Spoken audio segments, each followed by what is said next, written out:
ఈ లడ్డు వివాదం ఇది అసలు నేరస్తులను బయటికి తీసి శిక్షించటం కన్నా ప్రజల సమస్యలను పక్కదారి పట్టించి దీన్ని ఒక వివాదంగా మార్చి ప్రజల మధ్య మతోన్మాద విషబీజాలు విద్వేషాలు రగిల్చడానికి మత ప్రాతిపదిక మీద జనాన్ని చేల్చడానికి ఉద్దేశించినటువంటి రాజకీయ అజెండా లాగా కనిపిస్తున్నది.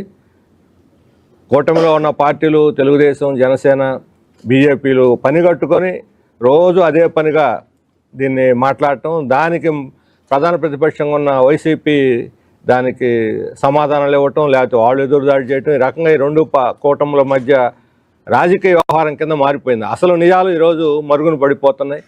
ప్రజల యొక్క భక్తి మత విశ్వాసాలతో ఇది చెలగాటం ఆడుకోవడం తప్ప ఇంకోటి కాదు.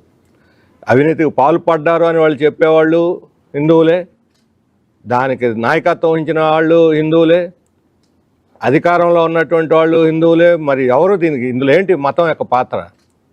హిందూ మతం భావాలు దెబ్బతిన్నాయని రోజు ప్రచారం చేస్తుంటారు.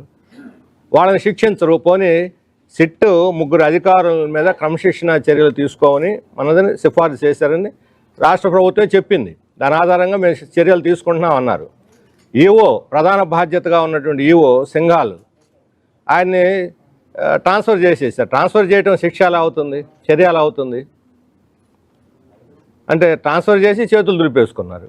అంటే ఎవరైతే దోషులని వాళ్ళు చెప్తున్నారో అక్కడ ఉన్నటువంటి విభాగంలో పనిచేస్తున్న ఉన్నతాధికారులు కావచ్చు, లేకపోతే సప్లయర్స్ కావచ్చు, లేదా సలహాదారులు కావచ్చు, లేదా టెస్టింగ్ చేసిన వాళ్ళు కావచ్చు, వీళ్ళు ఎవరి మీద ప్రభుత్వం చర్య తీసుకోకుండా కంటితుడిపి వ్యవహారంగా మార్చి దీన్ని రాజకీయం చేసి లబ్ధి పొందాలి, మతాన్ని రాజకీయాలకు ఉపయోగించుకుని లబ్ధి పొందాలి, ప్రజల మత మనోభావాలతో చెలగాటం ఆడటం తప్ప ఇది ఇంకోటి కాదు. అందుకని వామపక్ష పార్టీలు మేము దీన్ని తీవ్రంగా ఖండిస్తున్నాము.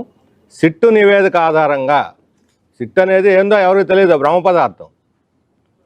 వాళ్ళు ఆ సిట్టు గురించి మాట్లాడతారు, వీళ్ళు సిట్టు గురించి మాట్లాడతారు, మీడియా సిట్టు గురించి మాట్లాడుతుంది. ఏది ఆ సిట్టు నివేదిక?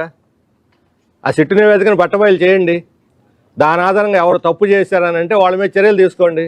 దానికి బదులు సిట్టు నివేదిక తప్పు అని కొందరు అంటారు. పోనీ దాంట్లో ఏం జరిగింది వీళ్ళు చెప్పే దాంట్లోనే క్లారిటీ ఉందా? చంద్రబాబు నాయుడు ఏమో జంతు కొవ్వు కలిపింది అంటాడు, జనసేన పవన్ కళ్యాణ్ ఏమో నెయ్యి కాని నెయ్యి అంటది. ఇదేమి నెయ్యి? మరి నెయ్యి కాని నెయ్యి ప్రజల మనోభావాలతో మేము చెలగాటం ఆడడం, అందుకని జంతు కొవ్వు కలిసినో లేదో మేము చెప్పదలుచుకోలేదు అంటూనే రోజు దాని గురించే మాట్లాడతారు.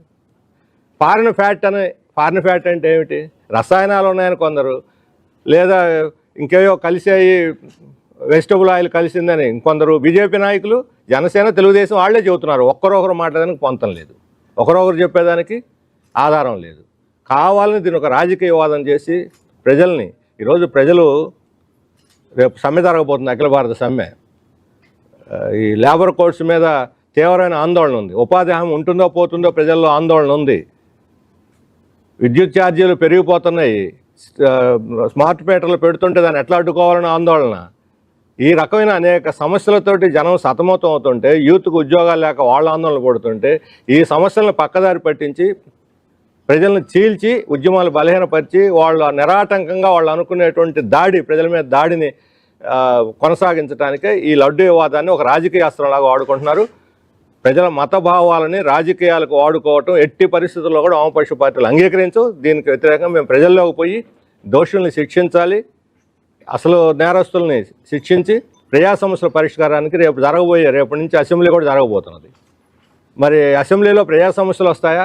మళ్ళీ దీని చుట్టే తిప్పుతారా? అసెంబ్లీలో మొత్తం ప్రజా సమస్యల మీదే కేంద్రీకరించాలి అని చెప్పి మొత్తం మేము ప్రభుత్వానికి, ప్రతిపక్షానికి, దీని రాజకీయ పార్టీలు కూడా విజ్ఞప్తి చేస్తున్నాము. ప్రజల్లో మాత్రం వాళ్ళ సమస్యల మీద పోరాడేదానికి మేము ఈ సందర్భంలో ముందుకు తీసుకొచ్చి వివిధ సమస్యల్ని మేము ఫోకస్లోకి తీసుకురావాలని చెప్పి అనుకుంటున్నాం. ఇది ఇప్పుడు ఈ సమావేశానికి అధ్యక్షత వహించిన ప్రసాద్ గారు దీని గురించి సంబంధించిన నిర్ణయాలని మీకు వివరిస్తాడు.